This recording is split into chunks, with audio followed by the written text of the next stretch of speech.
आप देख रहे हैं किड्स बेस्ट स्टोरीज वीडियो और आज की वीडियो है रैबिट की।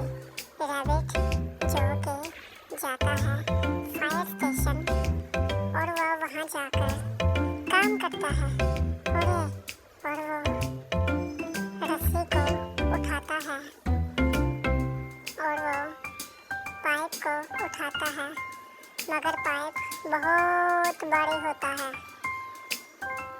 तब वो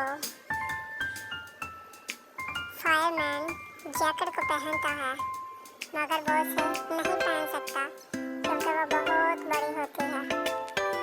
तब उससे वो ड्रेस नहीं पहना जाता और उसके बाद वो रैबिट फायरमैन हेलमेट को पहनता है, मगर उससे वो हेलमेट नहीं पहना जाता और वो हेलमेट उसकी आंखों पर आता है। तब वो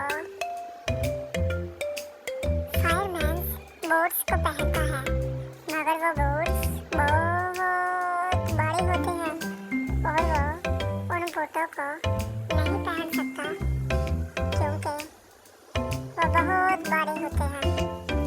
तब वो एक रस्सी पर चढ़ता है, मगर उससे उस रस्सी पर भी नहीं चढ़ा जाता और वो बहुत कोशिश करता है। तब उसके बाद वो अपने ऐसे ही ड्रेस में उन फायरमैन के साथ काम पर चला जाता है और वो बहुत खुश होता है